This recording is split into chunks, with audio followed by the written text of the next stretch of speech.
Story 1. The Girl on the Ride. This happened when I was in 10th grade. Our school had a field trip to an old amusement park that wasn't really popular anymore. Some rides were still working, but most felt kind of sketchy. There was this spinning ride that only a few people went on, probably because it looked like it was barely holding together. Me and two of my friends decided to try it.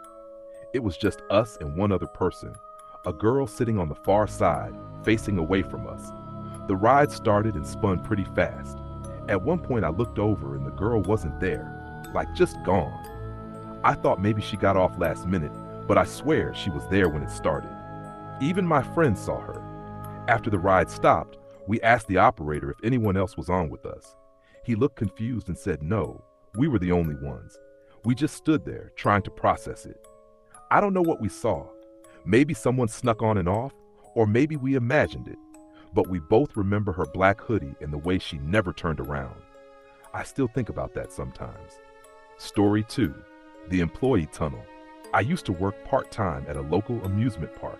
Nothing fancy, mostly small rides and food stalls.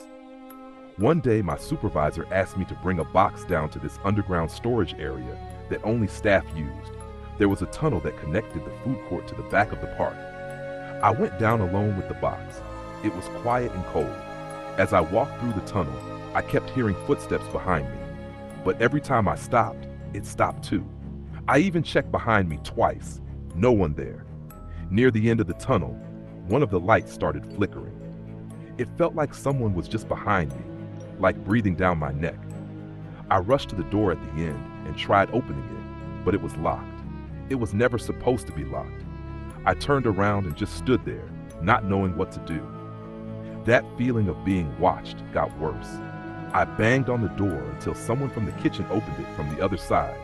They said I was only gone 5 minutes. It felt like 20. I never went down that tunnel again, even when they asked. I'd rather walk all the way around the park than feel that again. Story 3. Funhouse Mirror. I went to an amusement park with my cousin one summer. Everything was normal until we went into the mirror maze. You know, one of those fun houses with lights and mirrors everywhere. At first it was just funny and confusing, but after a while, we noticed something weird. The reflections didn't always match. Sometimes I'd move my arm and the reflection would be delayed, or it wouldn't move at all. We thought it was just part of the trick. But then my cousin noticed something worse. One of the mirrors showed a third person walking behind us, but we were alone. I thought it was just a weird angle or something, but as we walked, that reflection kept showing someone else, closer every time. In real life, there was no one behind us, but the mirror kept showing it, like a tall shadow just a few steps away. We finally found the exit and ran out, but the creepiest part? As we were leaving, I looked back at the mirror entrance, and for just a second, I saw my reflection standing still, even though I was already outside.